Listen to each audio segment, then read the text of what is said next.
Retinopatía diabética no proliferativa.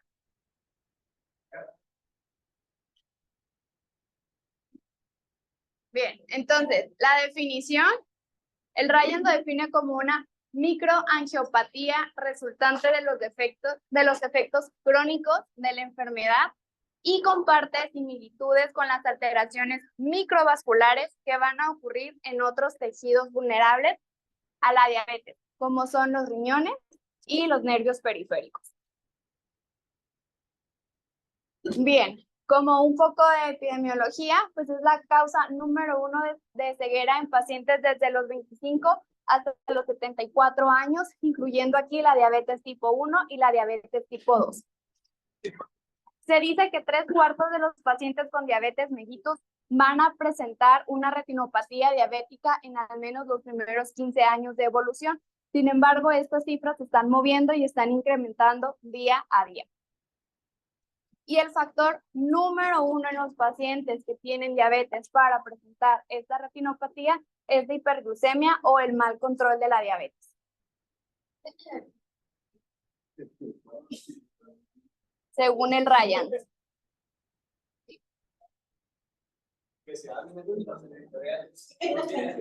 Ahora,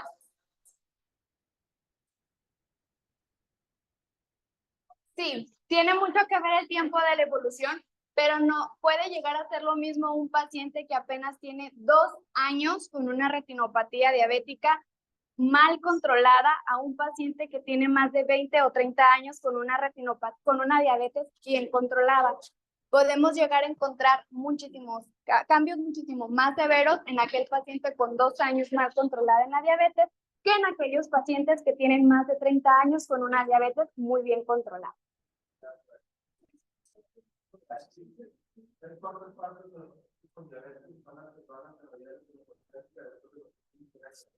Deberías empezar hablando de un gran porcentaje de los derechos, porque no quiere decir que todos los partidos de los 15 años van a empezar a derechos. Exacto. De la misma manera, por un número se debe hablar ya de porcentaje de los derechos.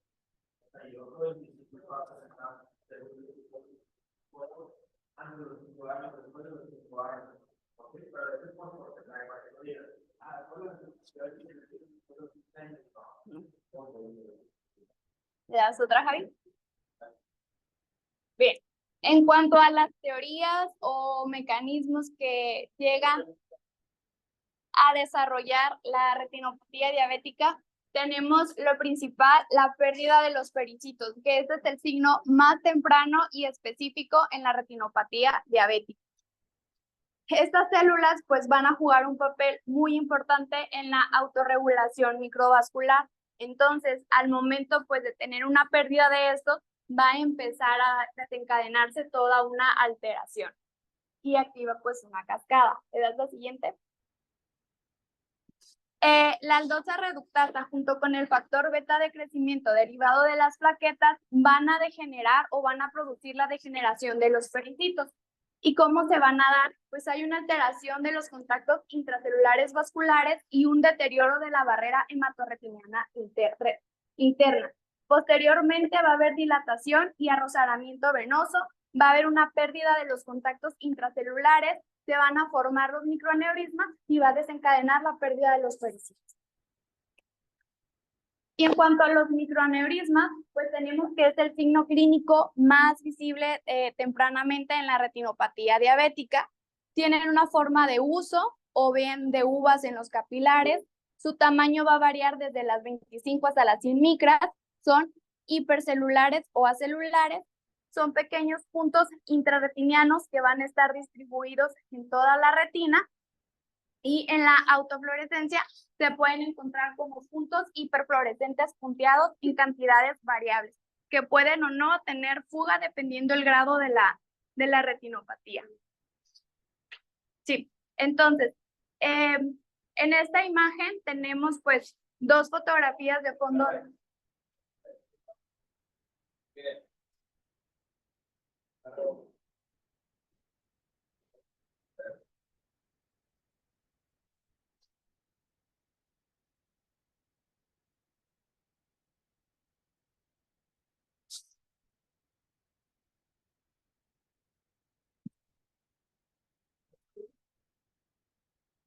Bueno, tenemos una foto clínica de ambos ojos. Este es izquierdo, vamos a empezar con el del ojo izquierdo. Bueno, el ojo derecho.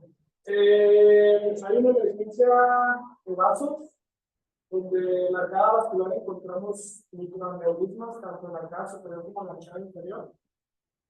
Se alcanzan a apreciar también microhemorragias, exudados duros, perimundiales, se puede describir.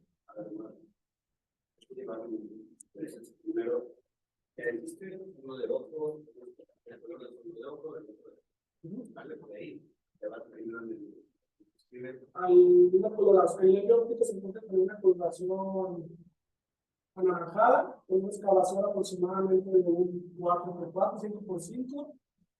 Hay una emergencia central de vasos, tanto en la arcada superior como en la arcada inferior, ya podemos ahora hacer evaluarlas, son microhemorragias y son microaneurismas. Pues sí se respeta la relación arteria-vena.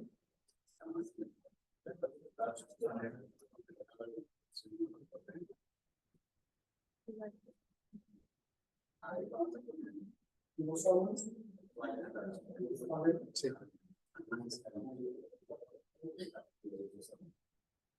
Hay una relación arteria-vena de 3:1. Imagínense que están pasando por el ponte, por la ceguera, por cualquier lado.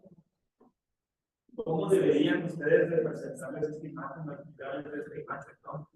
Entonces, esas imágenes están haciendo los neurólogos. Desde el vitro, que se ve claro, que el vitro manda mi disposición al nervio óptico, venas, apenas, relaciones, y ahora sí, pues trabaja todo el resto. Pero sí hay que aprender a hablar el idioma neurológico, ¿no?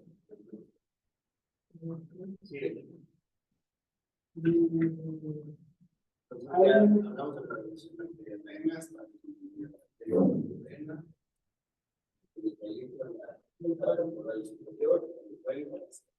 Solo encontramos microhemorragias en punto de muerte. Se alcanzan a apreciar exudados duros. No alcanzo a apreciar si incluso hay resabiamiento.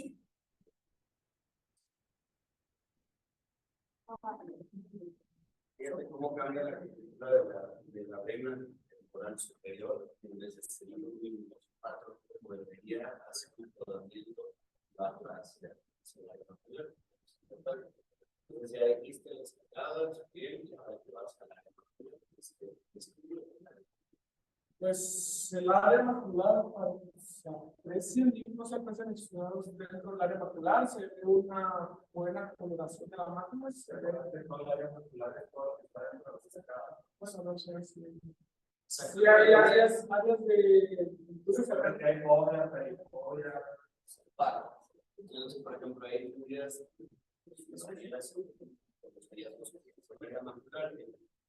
tiene datos de las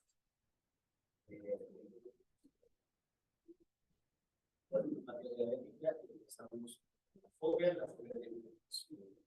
lugar, está el reto de esta persona. Y después de la fobia, la fobia, digamos, la partición,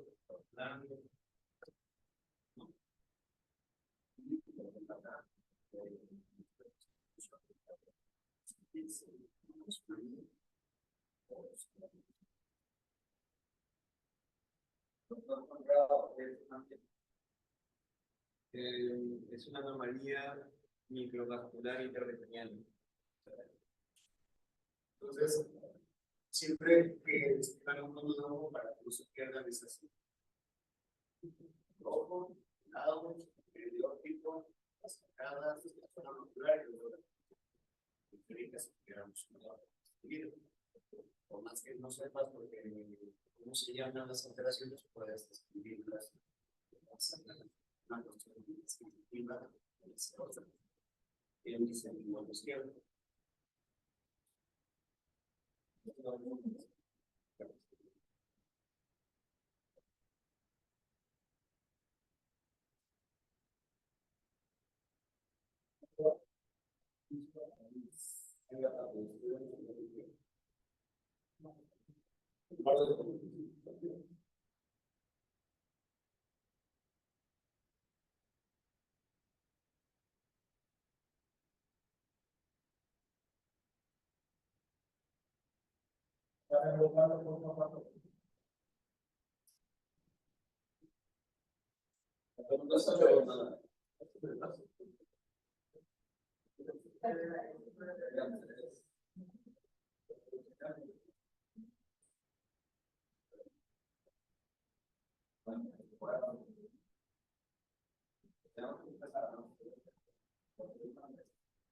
Es una foto.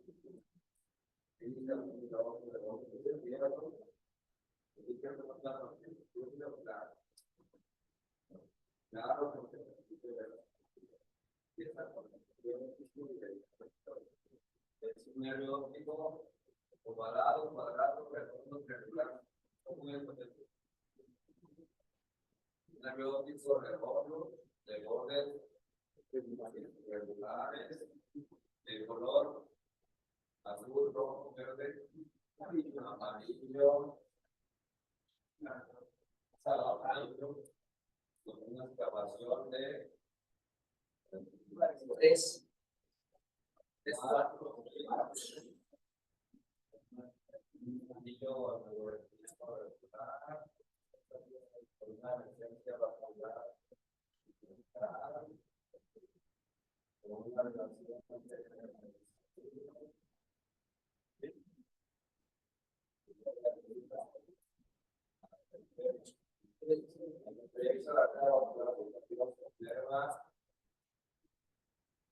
aparición de microorganismos,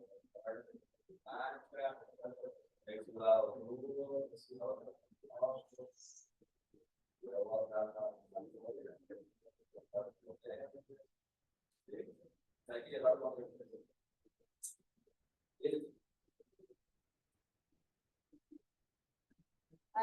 Bien, continuando con las teorías, otra de estas pues es la teoría de la barrera hematorretiniana. Cuando hay una ruptura de esto, pues va a ocasionar un edema macular diabético, la cual va a ser la causa, pues, número uno del que el paciente con diabetes empieza a notar la disminución de la agudeza visual o la distorsión de las imágenes. Hay una apertura de uniones estrechas entre los procesos celulares endoteliales vasculares, es decir, de las células oculares. Y el factor de crecimiento endotelial va a conducir a la ruptura y va a aumentar la permeabilidad de los vasos sanguíneos retinianos.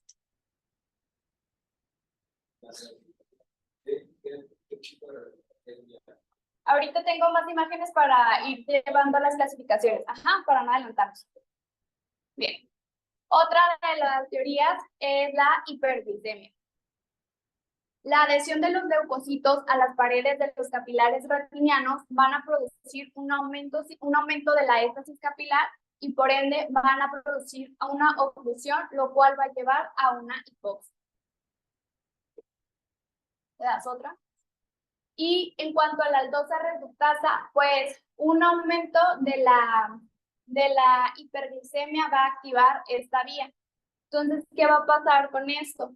Cuando se produce todo este daño, el epitelio del cristalino va a expresar niveles muy altos y va a aumentar el sorbitol en ellos, lo cual nos va a llevar al desarrollo prematuro de las cataratas en los pacientes con diabetes. Esa no, se me fue de más. Dale. Bien, y la teoría de los metabolismos de los fotorreceptores, pues se dice que los botones van a gastar 4 veces más de energía en la oscuridad en comparación de lo que gastan en la luz. Entonces, pues con todas estas alteraciones se va a empezar a disminuir el oxígeno intrarretiniano. Y la hiperglicemia, volvemos a lo mismo, va a conducir a un estado de pseudohipoxia, lo cual, anulado a la náusea de los fotorreceptores, nos va a dar un aumento del factor de crecimiento endotelial. Y en cuanto a otras teorías que no están tan estudiadas, tenemos los intermedios de función reactivo, de las proteínas de quinasa, algunos factores genéticos y menciona Ryan el glaucoma y la miopía como factores protectores en aquellos pacientes que tienen diabetes a no presentar tan rápido la retinopatía diabética. Ahora sí, pues este es un esquema, pues ya resumido. Cuando hay un aumento de la hiperglicemia de manera crónica, va a ocasionar pues alteraciones en los vasos retinianos, se da la pérdida de los pericitos, hay una alteración en el tono vascular, lo cual nos va a conducir a los microaneurismas. Por otro lado, hay un desplazamiento de la membrana basal, un aumento en la permeabilidad, lo cual nos va a ocasionar un edema. Y esto nos va a conducir a una isquemia retinal. De aquí depende también el grado de retinopatía diabética que presente nuestro paciente. Vamos a empezar a presentar exudados y hemorragias o microhemorragias. Y si pues esta retinopatía no se trata a tiempo, va a desarrollar ya lo que viene siendo la proliferación. Y aquí entra el factor de crecimiento vascular endotelial a la formación de los neovasos. Los neovasos nos van a dar hemorragias, desprendimientos de retina de manera fraccional y un glaucoma neovascular en aquellos pacientes que no se trataron a tiempo. ¿Qué vamos a encontrar? En la retinopatía diabética no proliferativa vamos a encontrar desde microaneurismas, hemorragias intrarretinianas que pueden ser en punto y en mancha, exudados duros, los cuales van a formar un anillo circinado y esto nos va a dar una fibrosis en la retina. Vamos a encontrar también exudados algodonosos, que van a ser parches de isquemias que van a afectar sobre todo la capa de fibras nerviosas, un arrozamiento venosos y los irmes. Bueno, esos son los... Cuando hay un anillo circinado, ¿qué significa? ¿Saben?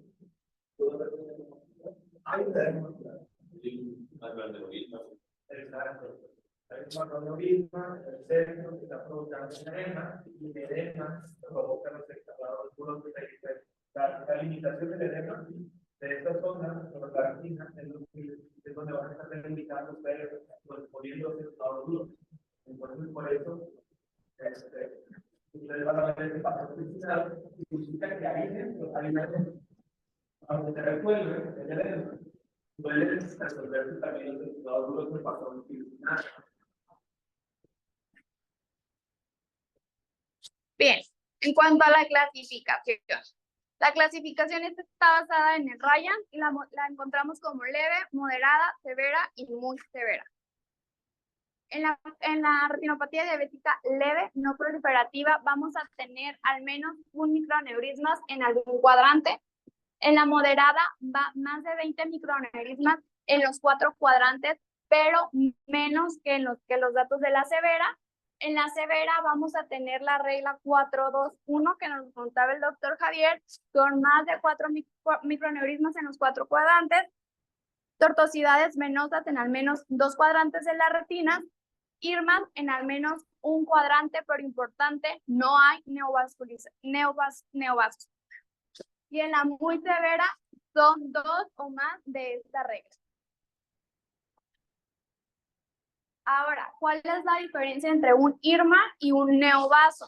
Los IRMAs son anormalidades microvasculares intrarretinianas que se van a ver como si fueran unas telarañas en la retina, pero en esta no va a haber fuga como tal, o bien la fuga se puede limitar solamente a las puntas de crecimiento de estos IRMAs, mientras que los neovasos, pues estos sí van a tener una fuga que va a ser temprana y va a ir progresando. Ok, entonces aquí tenemos diferentes tipos de imágenes sobre, ahorita vamos a hablar de las hemorragias. Podemos encontrar hemorragias que van desde las 51 hasta las 60 micras de diámetro. Y vamos a encontrar hemorragias en punto, como lo son en esta parte de acá, que diferencian un poco de los microaneurismas, o bien hemorragias en llama, o las hemorragias que van a estar dentro de las fibras de las capas nerviosas. También podemos llegar a encontrar un tipo de hemorragias más oscuras y más profundas, que ya vienen siendo pues más el aspecto como como en llama. Los exudados pues van a ser más pequeños y siempre, bueno, no siempre, pero la mayoría del tiempo van a ir secundarios al microaneurismas. En algunos casos pueden estar más extensos y pues se asocian más, ¿no? Aquí vemos exudados pequeños, empiezan a unirse y empiezan a hacerse esos exudados más grandes junto a los microaneurismas o las hemorragias. Con el tiempo, pues van a ir aumentando de tamaño y lo que decía ya el doctor Edgar, van a afectar la fobia, justamente en la parte central. ¿Qué factores me van a predisponer a desarrollar más rápido una retinopatía diabética? El tiempo de la enfermedad y la hiperglicemia mal controlada, aquellos pacientes que tienen hipertensión arterial y que también tienen diabetes, pacientes con dislipidemias y mujeres embarazadas.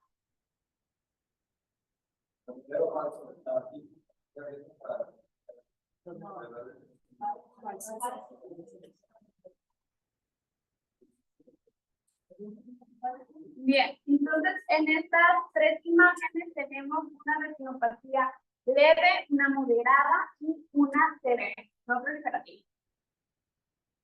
Entonces, Ponce, me quedo con la primera imagen. Sí. Es una foto típica de un ojo izquierdo. Llamarle que el espacio líquido retiniana claro. En el nervio óptico se pone una grabación pues de amplia, aproximadamente un 80% de la calificación. Se ve adelgazado la línea retiniana, se ve un poco pálida también, coloración amarillenta. Emergencia de los vasos se ve central. Con la relación arteria-vena se ve respetada y podemos observar pues realmente las franjas aberrantes, pero se pueden ver algunos perimaculares por el arcada superior y también en la arcada inferior como un disco de diámetro de nervio óptico. Y la región macular, pues el brillo foveal se ve disminuido, la coloración pues se ve pues, bien, relativamente bien, tiene muy bien el brillo foveal. Y pues realmente en la zona macular, pues alcanzan a ver algunos microaneurismas en hemorragias. ¿Dónde? Pues hacia entre alcanzan a ver algunos como entre el nervio óptico y la mácula. ¿Qué? Se alcanzan a ver algunos microaneurismas. No pueden verse microaneurismas en hacer una pluralidad, pero parecía que sí. Entonces, pues yo diría que es una Exacto. ¿Por qué? Porque solamente encontramos pues los microaneurismas. Sin embargo, ya en la moderada ya se van agregando algunos signos. Max, ¿me describes la segunda imagen? Una foto clínica de fondo de ojo a color. De ojo derecho. Se mira vitrio claro. Podemos ver todas las estructuras. Nervio óptico, bordes irregulares. Una excavación de aproximadamente 40%, poco pálido. Se respeta la relación arteria-vena, emergencia de vasos centrales. Podemos ver en la arcada superior que hay microaneurismas, también en la arcada inferior. En la mácula y en la región macular hay exudados duros y pues que están afectando la región foveal. Sí.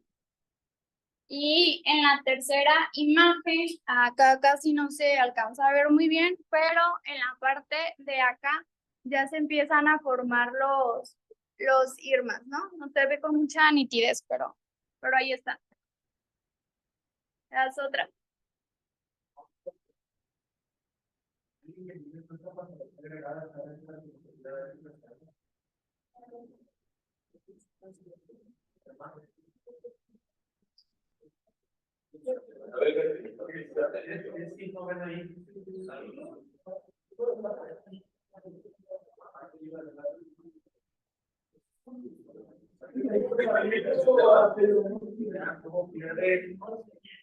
Cómo pierde ya la continuidad y cómo se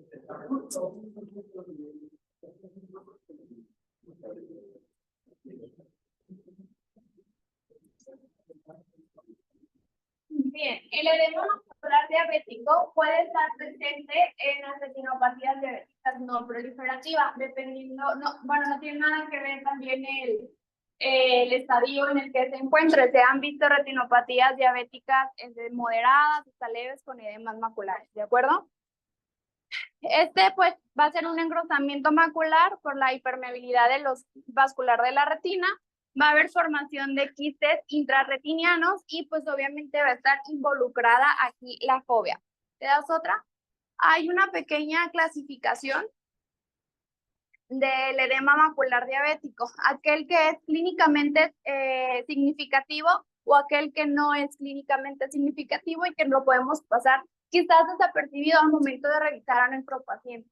Se dice que es clínicamente significativo cuando el centro macular va a haber un engrosamiento mayor a las 500 micras y cuando es menor a este, pues se dice que no se observa tan fácilmente al momento de realizar la exploración de fondo de ojo. Entonces, lo que ya les mencionaba anteriormente, va a haber un incremento en el grosor del centro de la fovea de menos 500 micras y junto a este se van a empezar a notar lo que vienen siendo los exudados duros y van a empezar a hacer el anillo que ya comentábamos anteriormente. Posteriormente, pues el área de engrosamiento de la retina va a tener al menos un tamaño de un diámetro de disco en lo que viene siendo la parte del área macular hacia la perifovea.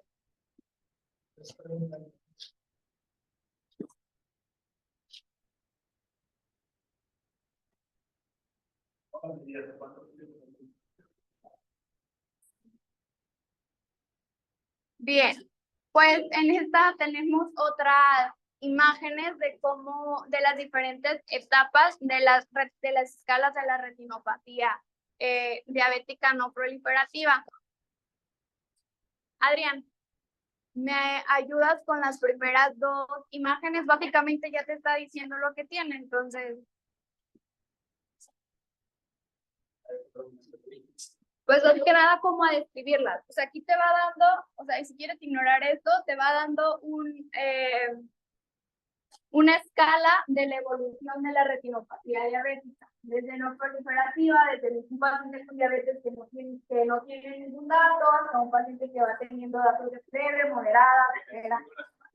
Las dos primeras. Son pacientes que tienen diabetes.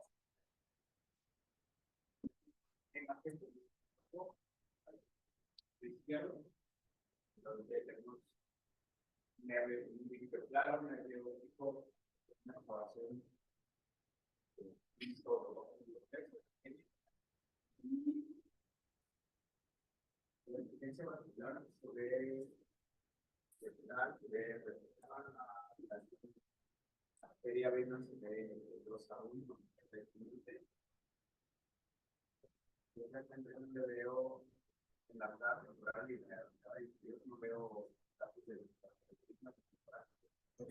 realmente no alcanzo a hablar de aquí, es que si vaya, pero la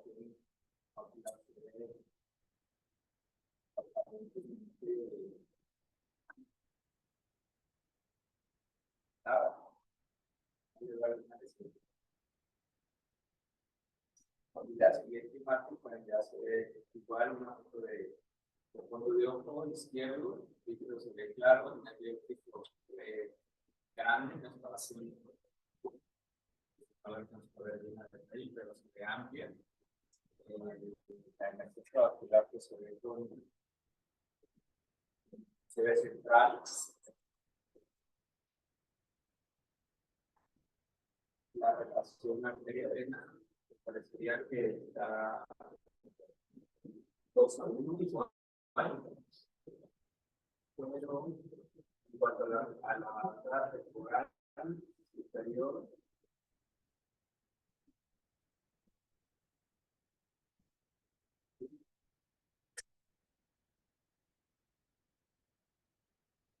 vamos solamente si la región más era el millón de días.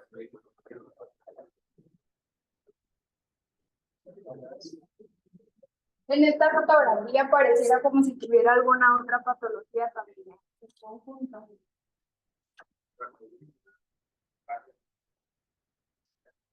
No, no hay otros mismos. Hay unos pequeños exudados en la parte de acá. Ajá. Y pues la coloración que encontramos en medio del nervio óptico y la mácula, ¿no? Y la coloración, claro, del nervio óptico. Víctor, las 2 segundas imágenes.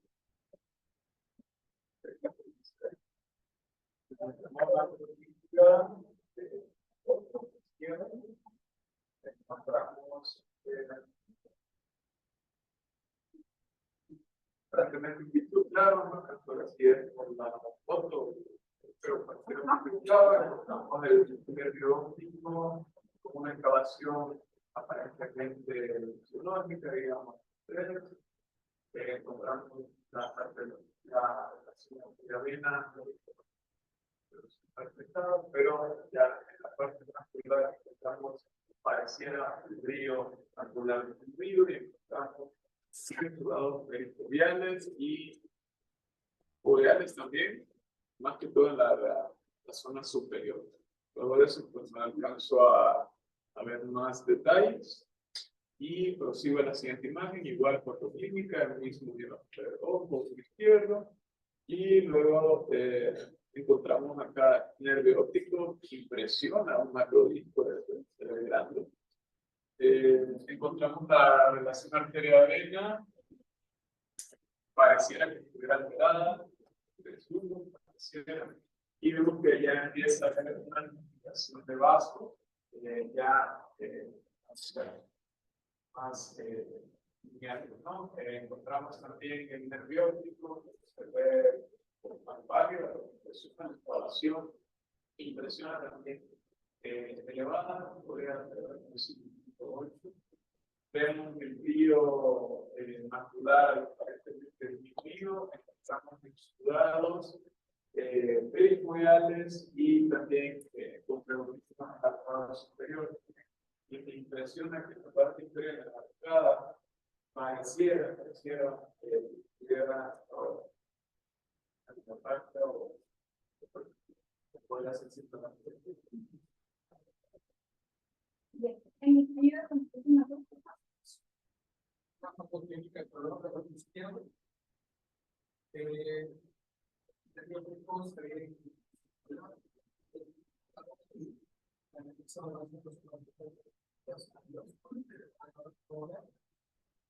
Hablando de la vascular, pues,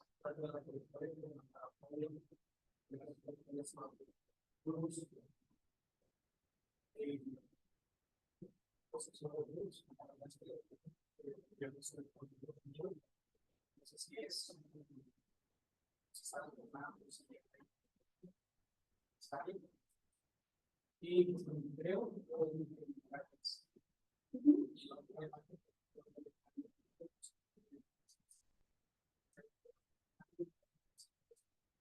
ya hay un buscando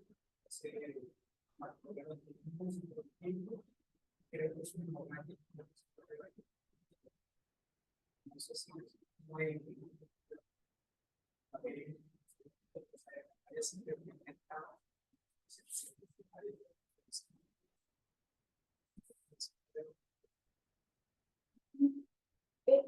según esta escala lo va pues categorizando en retinopatía diabética de datos, en la serie moderada o en la severa. En estas últimas dos fotos está más enfocado a lo que viene siendo más que datos vasculares del nervio y demás, está más en los exudados duros y las microhemorragias. En esta imagen a mí me pareciera que más que moderadamente severa, vamos a decir de lo que digan los expertos en retina, está un poco más avanzada, viendo la pura imagen, ¿verdad? Yo no hice la escala, pero me llaman a mí en lo personal, me va a llamar la atención si hay una claridad del vitrio, pero podemos observar los calibres de las arcadas de los vasos, como en la parte inferior hay un pues casi desaparición, ¿no? De ese vaso, no se alcanza a observar. Inclusive si empezamos del nervio óptico, está más disminuido, ¿no? El calibre donde nace. Y pues la opacidad que tiene toda la retina, o sea, la palidez, no se le puede ver. No sé si realmente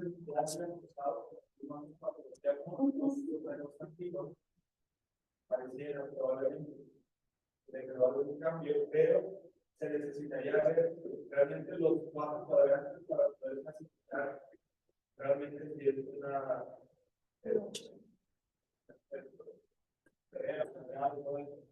la verdad es que lo están poniendo moderadamente severo, moderadamente leve. Yo creo que en su caso es más con leve, moderado, severo.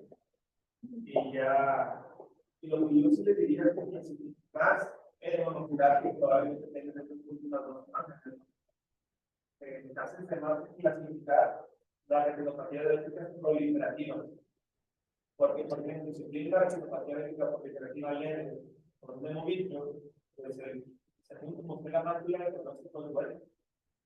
Pero si tiene una moderada, tiene una severa, ahí ya les cambia mucho, ¿no? Lo que encuentran y lo que estamos clasificando. Pero sí se necesita ver todos los cuadrantes para poder clasificar bien. Pero lo malo es tener una retinopatía diabética de la que ustedes quieran o no. Eso sí lo creo. Porque puede estar todo bien bonito, todo, aquí está. ¿Alguien me ayuda con otra, por favor? Bien, en cuanto aquí entrando a los estudios diagnósticos, pues tenemos el OCT macular, pues que nos va a ayudar para observar de manera más clara el edema macular, nos va a ayudar para clasificarlo, estadificarlo y cuantificarlo. ¿Qué vamos a encontrar? Va a haber un grosor en la retina, podemos o no encontrar quistes o exudados duros intrarretinianos y la conformación de la silueta de la fobia pues va a estar completamente perdido y va a haber un estado de los receptores de la retina pues alterado. Estos dos últimos son los que nos van a ayudar para el pronóstico visual del paciente, como lo comentó ahorita justamente el doctor Edgar. Dependiendo cuánto involucro tenga el edema macular, qué tan afectado esté o no, es el pronóstico visual que va a tener nuestro paciente. Edema macular, místico,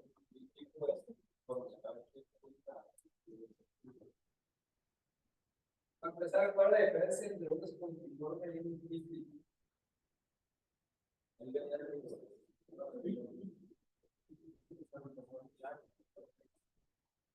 ¿Cómo? Si buscamos clasificar psicológicas para ese daño artístico y en el otro.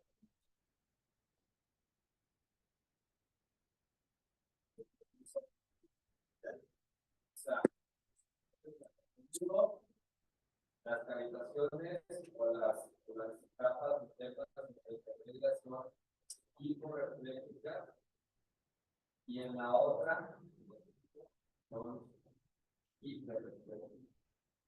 Pero puede trabajar.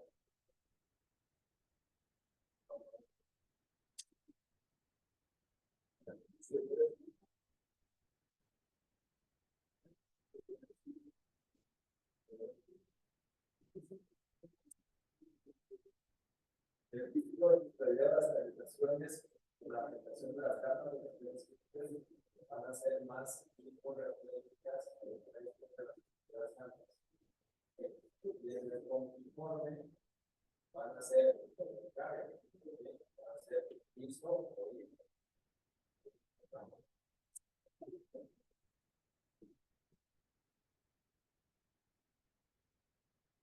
La angiografía con fluoresceína se dice que esta no es tan rutinaria estarla utilizando, sin embargo, pues sirve como una guía para el tratamiento del edema macular y nos sirve para clasificarlo en focal o difuso y en esto pues darnos o guiarnos hacia el tratamiento. Según la literatura dice que focal va dirigido a fotocoagulación, mientras que el difuso a fármacos intravítreos. Vamos a encontrar áreas de hiperpermeabilidad donde el colorante pues se va a estar afectando a la parte extravascular. Acá en el... También se puede dar un edema macular por una atracción vítrea o bien por una membrana epirretiniana. Pues esto es lo que van a hacer es crecen en el centro macular, en la fobia, lo que van a ir haciendo es creciendo tracción en cuanto a las membranas epirretinianas y van a ir formando este edema macular. O bien, en cuanto al vitrio, cuando hay un desprendimiento que no es completo, van a empezar también a traccionar el centro de la fobia y por ende van a formar mucho edema.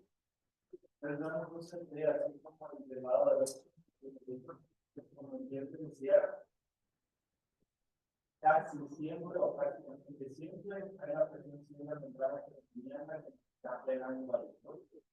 Si no está la membrana epirretiniana, no está. Ahí sí o sí, para ustedes tengan así, entonces, con membrana epirretiniana y epirretiniana, sí o sí hay que quitar la membrana epirretiniana. ¿Por qué? Para que se ayude a relajar esa parte, porque si no, el van a seguir creando estos dientecitos. En la imagen de la izquierda, pues hay todavía una adherencia foveal. ¿Saben qué es esta capita que está ahí? El quinto. Parece que ya lo viene superior, entonces ahí ya entramos con una clasificación de agujeros maculares. Ya lo iban viendo, ¿no? Hay una clasificación, o estadio, como quieren llamar. Pero pues ahí todavía hay una atracción. En esa imagen, si la vista todavía es buena, el paciente no está tan joven, no le afecta tanto, no crea metamorfosis, no crea información, pero si la vista es buena, hay que esperar a que se desprenda, ¿no? Si no se desprende, el paciente ya está muy dentro, pues hay que cuidarlo. Pero si no, hay que esperar, ¿no? Por eso imagínense que un 20-30 tiene 65 años, el paciente no se mueve, no se toda la mañana. Lo van a meter a operar a este paciente y les queda después de 20 meses. Es común, ¿eh? Entonces, no importa, no acelerarse a querer operar esas cosas. No, porque se le va a despejar y se va a hacer el agujero. En un gran porcentaje y luego lo veremos, se va a entender y todo se soluciona. En la imagen de la derecha, 100% quirúrgico. O sea, esa sí no hay duda. Pero el tratamiento tiene que ser pacto, si hay cristalina, vitrectomía, membranoectomía,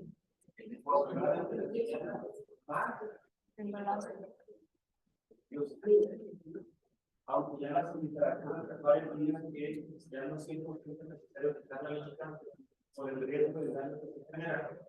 En estos casos se indica por el patrón de riesgo que ya la que tiene el tráfico de los actos, aquí está.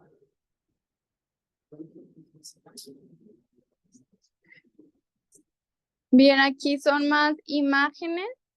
Vamos a empezar pues ya de la moderada, que en pues podemos encontrar, en esta fotografía es ojo derecho, aquí está igual claro, los vasos, las pasadas temporales están conservados, un poco de hidratación venosa, y aquí ya podemos encontrar lo que vienen siendo las hemorragias en punto, ¿de acuerdo? También hay un poco de exudado.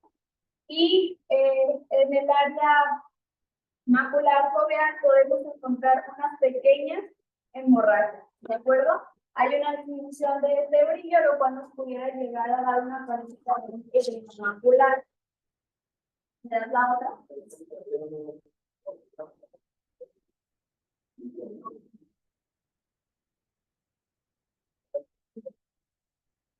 Vamos a poner que piensen un poco paular. Ya es el primero antes de paular. Ok, ¿qué más? Ok, si encuentra una mácula sana, autocoagula,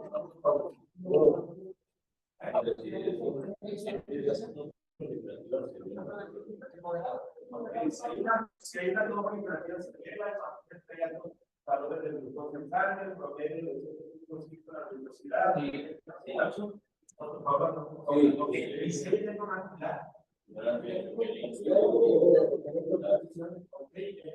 siempre debe de la puntería macular y ya hay proliferativa o no proliferativa severa, antes de popular, traten de leer macular. Traten. Si ya hay una enfermedad entretenida que está generando una acción, el neurogénico les va a mejorar un poquitito, pero si corre el riesgo de mayor tracción. Secundario a eso. Se tiene que operar, ¿no? Tiene que operar. Si no hay tracción y hay edema, pueden tratar con antihipertensivo. Pueden tratar con antihipertensivo, no pasa nada, no se reconoce no pasa nada.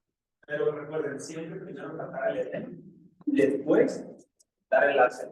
Porque el propio láser, ¿qué causa? Edema macular. Entonces, para que vayan conociendo el cómo ir tratando sus pacientes y no digan, hay que darle láser aunque traiga edema y después le ponemos un antihipertensivo. ¿Ok?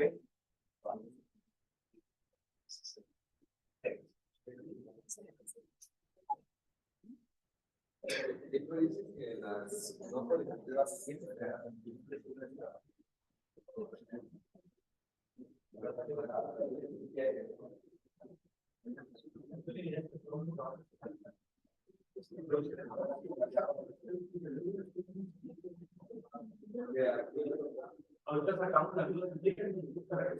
Ya voy a terminar, me faltan como 3 o 4. No sé.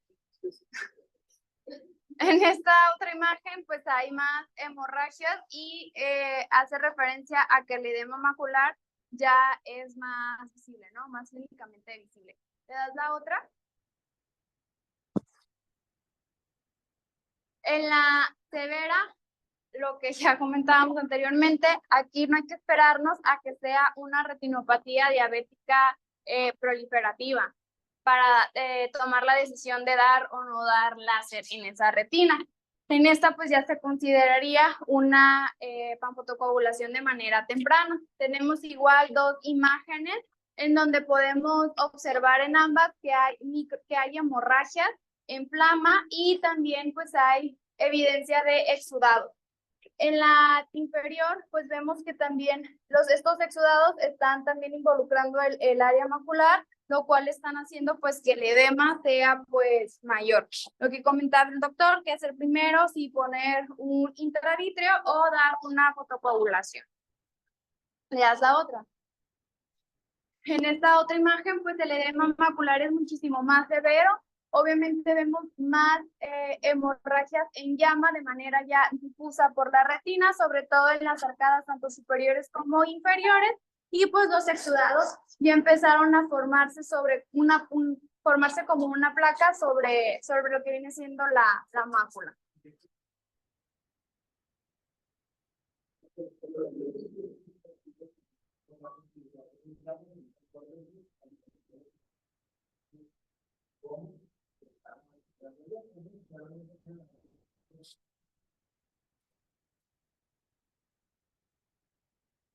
Bien, en cuanto al tratamiento, pues se dice que en las no proliferativas el tratamiento principalmente pues va a ser un control nutricional, un control metabólico de la glucemia. Las hemoglobinas glicosiladas deben de estar por abajo del 7%, esto porque es importante, porque a veces llega el paciente y dice, claro, estoy controlado, ayer me tomé la glucosa y la tenía en 102, doctora, estoy bien. Le pides a una hemoglobina glicosilada y el paciente anda en 10, 11, 12. Entonces nos habla que claramente no hay un control glicémico. Quizás empezó a tener su control, empezaron a bajar esas glicemias en ayuno, pero pues un tratamiento o un control metabólico pues no lo tiene.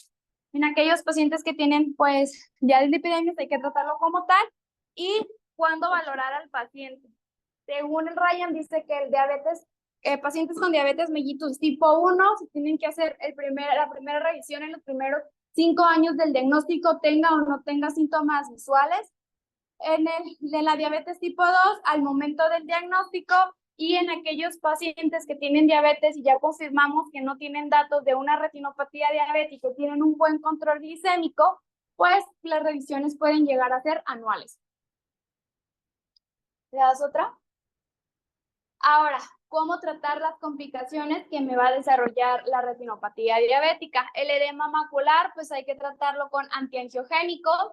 También se habla del acetato de triamcinolona libre de conservadores, la fotocoagulación láser. En algunas teorías o algunas bibliografías nos dicen que los implantes intravítreos como el Reflex para aquellos pacientes que tienen edema macular, o bien la disectomía parplana en aquellos pacientes que ya empiezan a tener más complicaciones o que tienen alguna enfermedad en conjunto, que no sangró no necesariamente por la retinopatía, porque no es proliferativa, pero a lo mejor sí por un descontrol de la hipertensión o demás, o la formación de las membranas.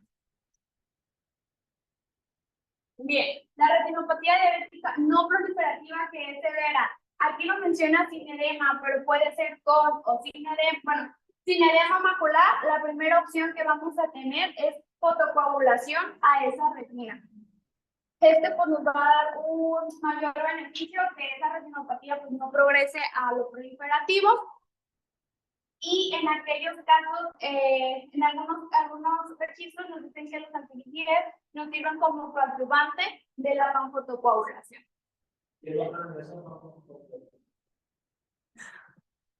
Esa es la página.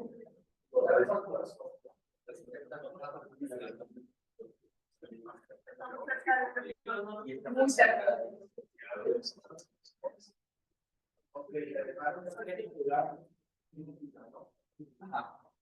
Esos cambios ya para el ya va a estar controla que no se le paralice la diabética, y ahí un poco vamos retornando la velocidad. Otra, por ahí se metió debajo la cascada, ¿no? La parte superior.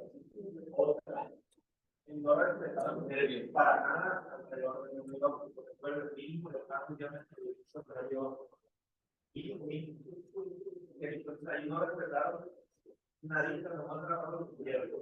Si por ahí tenían abajo, a lo mejor todo el mundo está bien, ¿no? Algún microorganismo, ahí sí está bien, pero agarrarle y cumplirlo así como está, de primera intención, jamás en la vida van a después. Aquí una retinopatía diabética severa y ya hacen eso. O sea, ya le pudieron todo el consultar al paciente, se va a estar empezando por todos lados, las visiones nocturnas horribles, los cambios de iluminación horribles. Entonces, no hagan eso, un paciente con una retinopatía severa. Desde una famosa, respetando bien con la vida natural, dejando un buen área temporal, sobre todo, pues, estabilicen las capas periféricas, ecuatoriales, un poquito a la sacada, ¿no? Pero hay un buen campo visual y no lo ocupan así. Y ya por último, ¿cuándo le voy a dar seguimiento a mi paciente? Según el Ryan, en aquel paciente que no presenta datos de retinopatía diabética, la revisión va a ser anual. En retinopatías diabéticas que van de leves a moderadas, de 6 a 12 meses. En las retinopatías diabéticas no proliferativas severas, de 2 a 4 meses. Cuando existe la presencia de edema macular en cualquiera de los 3 estadios anteriores, va a ser la revisión de 2 a 4 meses, o incluso se puede valorar estar revisando a mi paciente de manera mensual si lo tengo ya bajo algún tratamiento intravítreos, y el seguimiento con su OCT. En pacientes que están embarazadas, siempre y que presentan diabetes, siempre hay que revisarla antes de planean embarazarse, hay que revisarlas previo al embarazo y posteriormente en el primer trimestre. Y en aquellos que ya tienen embarazo y que presentan una retinopatía diabética no proliferativa de manera grave, el seguimiento tiene que ser más seguido de 1 a 3 meses hasta que termine el embarazo. Y ya, es todo.